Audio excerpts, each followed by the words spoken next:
What's happening here is if you run passwords, I come from the world of hacking.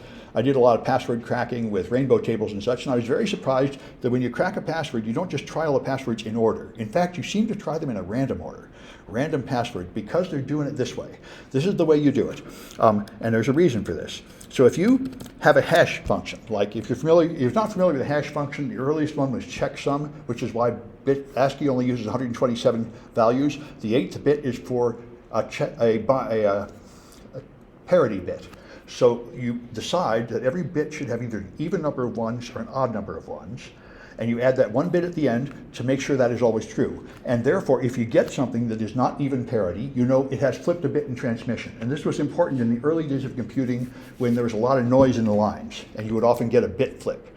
And then you extend this to CRT32, which is what Ethernet uses to validate each frame, and MD5, and SHA-1 and SHA-2 and SHA-3 are the hash functions used by modern situations where you want to verify some data that's been sent. Like when you download a file, it has a signature which compares like the SHA-1 hash with what it should be and tells if it's not right, then it knows the file has been broken. And all that does is take every byte in the file and run it through a mathematical function that combines all those bits so that if you change even one bit, the hash will change. The hash is like a fingerprint of a file. So if you have a hash value, you calculate the hash, and then if you hash the hash itself, you get another value. And if you hash the hash, you get another value. This is one way to generate a lot of things. Rather than just starting with a series of inputs like counting 1, 2, 3, you hash the hash. And the reason you do that is eventually there are only a finite number of hashes. If you're doing MD5, it's 128 bits long, so there are only 2 to the 128 possible hashes. So eventually, when you hash something, you will get a value you've seen before. When you hash number 10, you get the same thing you had at number 5. This is what must happen.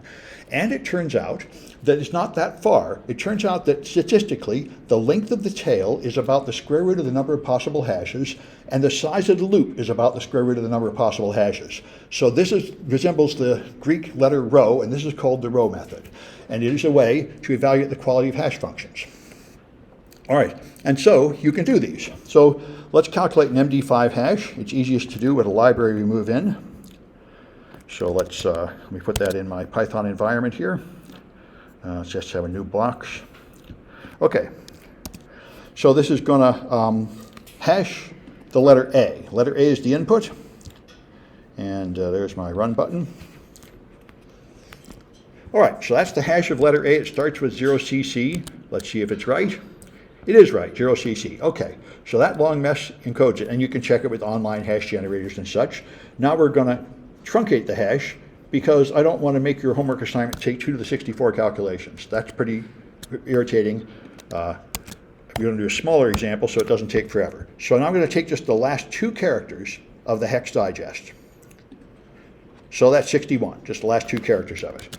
All right, now we're going to iterate that hash.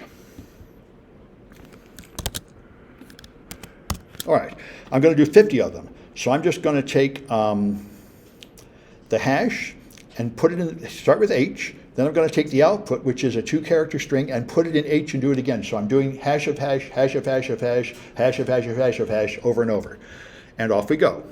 So there they are. Now, the easiest way to see that they repeat is to put them in a text editor. I've got one here. All right. And now make the font bigger, and I got to have word wrap. Let's see if I can figure out how to make word wrap. Wrap text. There we go.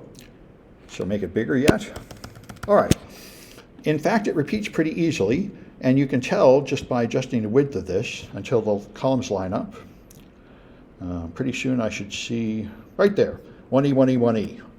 So here's 87, then there's 60. It looks like the repeats start there. 1E, 1E, 1E, 21, 21, 21, 79. So this is the tail, the first line and a half, and the loop is 1 line across.